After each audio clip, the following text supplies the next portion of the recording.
Cześć! W komentarzach pod moimi filmami często padały propozycje przetestowania kamery zasilanej za pomocą pakietu akumulatorowego w połączeniu z panelem solarnym. Tak się złożyło, że właśnie dostałem do testów kamerę firmy Imilab model EC4, która może być ciekawą propozycją na taką potrzebę. Pierwsze informacje zawarte na opakowaniu informują nas o tym, że kamera posiada klasę szczelności IP66, czyli jest wodo- i pyłoszczelna. Posiada wbudowane źródło światła białego, czyli reflektor do oświetlania kadru nocą. Jej rozdzielczość to 2,5K, możliwość zapisu w kolorze nocą oraz wykrywanie kształtu człowieka. Twórcy tej kamery w 2021 roku otrzymali prestiżową nagrodę za jej design. Opcjonalnie do zestawu można zamówić panel solarny, który w dzień będzie nam doładowywał akumulator kamery. Pojemność tego akumulatora to 5200 mAh. W pudełku znajduje się tzw. hub, inaczej koncentrator, z którym łączy się kamera.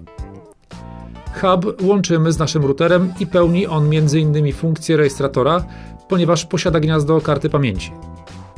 Takie rozwiązanie zapewne jest zabiegiem, który ma ograniczyć nam zużycie baterii w kamerze, ale jednocześnie zabezpiecza nam nagrania np. w przypadku kradzieży lub zniszczenia kamery. W zestawie mamy instrukcję, również w języku polskim, zasilacz do huba,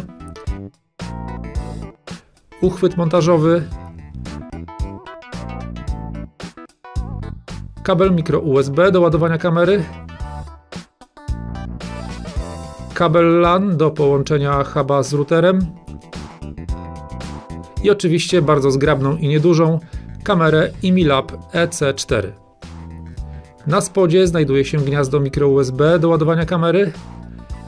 W tym miejscu znajduje się czujnik PIR, który wzbudza kamerę, aby nagrywała zdarzenie po wykryciu ruchu. Tu znajduje się mikrofon, a tu czujka zmierzchowa.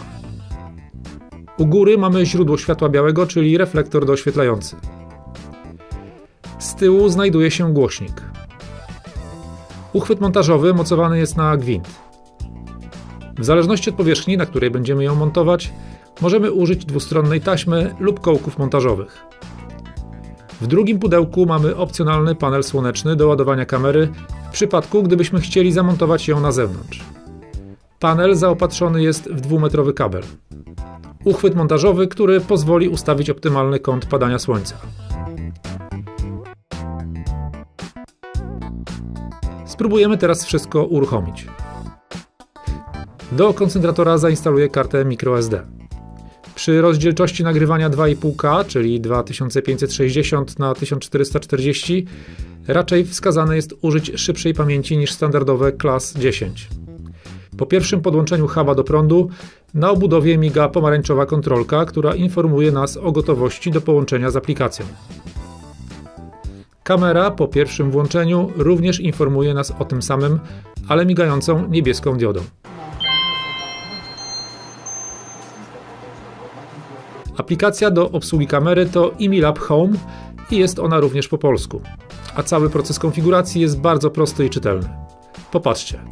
Na początek musimy dodać koncentrator. W tym celu nasz smartfon musi być połączony z siecią Wi-Fi routera, do którego podłączony jest hub. Nawiązanie połączenia jest niemal błyskawiczne. Dodatkowo koncentrator możemy połączyć z siecią Wi-Fi, która będzie traktowana jako zapasowe połączenie w przypadku braku połączenia kablowego.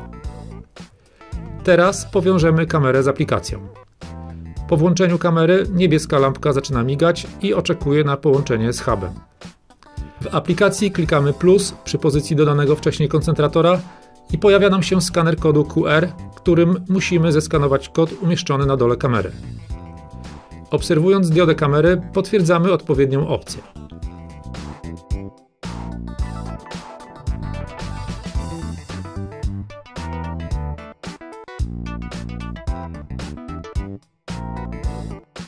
W tym przypadku połączenie również nawiązano bardzo szybko. Aplikacja informuje nas o konieczności pełnego naładowania kamery przed jej montażem. W tym celu możemy użyć własnej ładowarki, np. od telefonu, lub podłączyć ją do huba za pomocą dołączonego kabla. Pełne naładowanie trwa do 5 godzin. Aktualnie kamera naładowana jest w 40%. Po pełnym ładowaniu kontrolka zapali się na zielono. Obraz z kamery na ekranie smartfona wygląda bardzo dobrze. Kamera posiada bardzo szeroki kąt widzenia, 150 stopni, więc ogarnia swoim okiem bardzo dużą przestrzeń. Po wykryciu ruchu przez kamerę przychodzą do nas powiadomienia. Doświetlenie kadru nocą widzialnym światłem białym działa bardzo dobrze. W zależności od potrzeb można je płynnie regulować.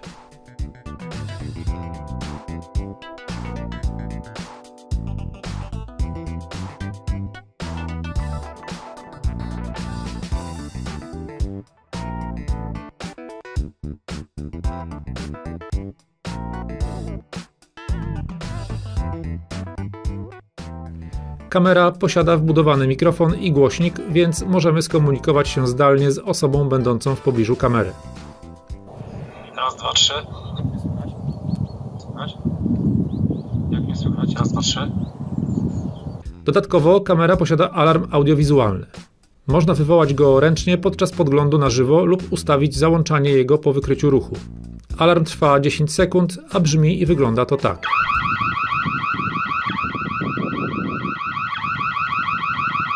Dodatkowo w tym samym czasie alarm usłyszymy w domu za pomocą głośnika wbudowanego w huba. Możemy wyłączyć go przyciskiem z tyłu obudowy.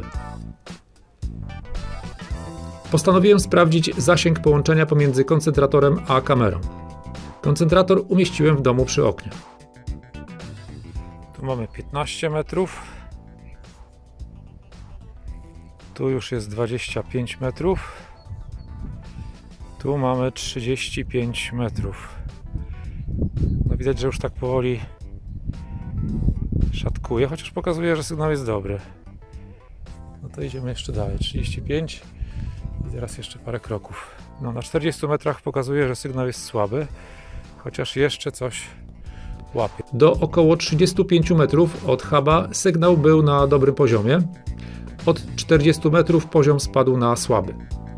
Moim zdaniem to bardzo dobry wynik. Sprawdziłem również zasięg dookoła domu i w najdalszym punkcie oddzielonym 2 ścianami, w odległości około 10 metrów od huba, poziom sygnału również był na dobrym poziomie. Mój dom to drewniana konstrukcja szkieletowa, gdzie grubość ścian to około 30 cm, zbudowana z lekkich materiałów jak płyta karton gips, wełna mineralna, płyta OSB, styropian i tynk. Zakładam, że przy ścianach murowanych ten wynik może być gorszy. Teraz sprawdzimy, w jakim tempie ubywa energia z baterii. W tym celu zamontowałem ją w salonie, gdzie przez cały dzień wykrywała ruch.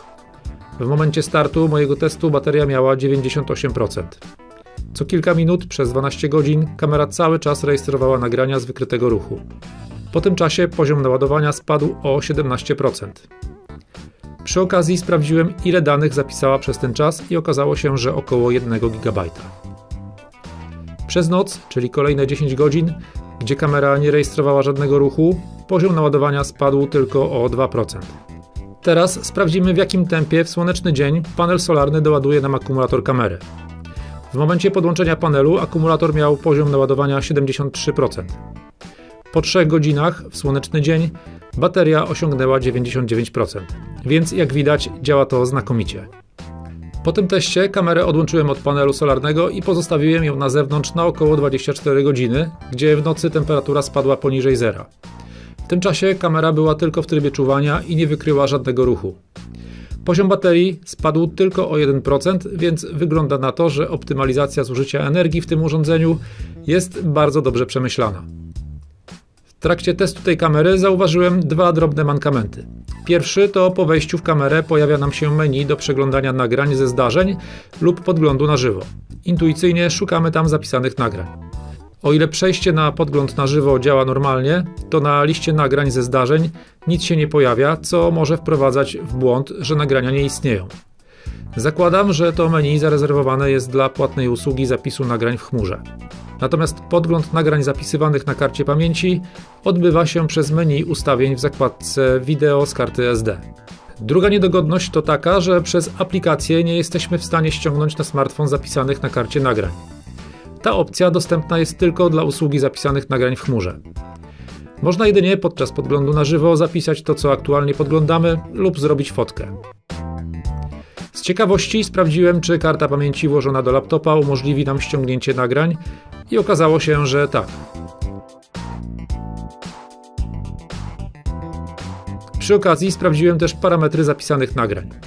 Ich rozdzielczość to zgodnie z deklaracją producenta 2560 na 1440, ilość klatek na sekundę to 20, co dla monitoringu wizyjnego jest wartością bardzo dobrą, dającą lepszą płynność obrazu i rzadko spotykaną, bo standardem zazwyczaj jest maksymalnie 12 do 15 klatek na sekundę.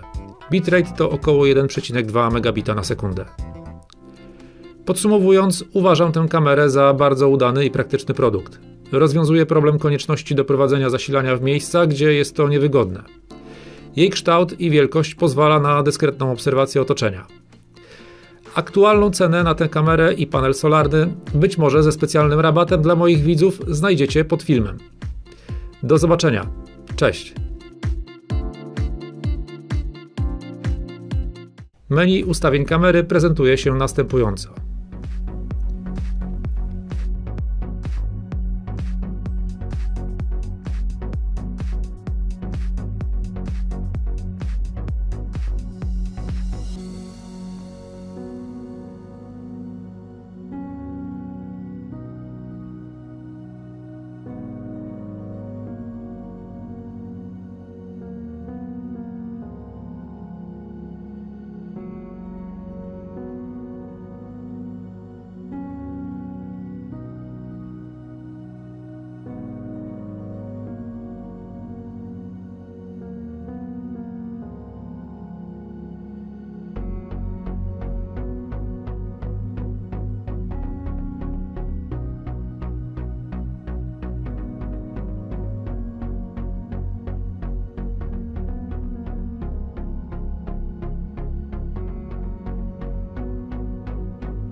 W menu Huba możemy sobie sprawdzić i ustawić następujące rzeczy.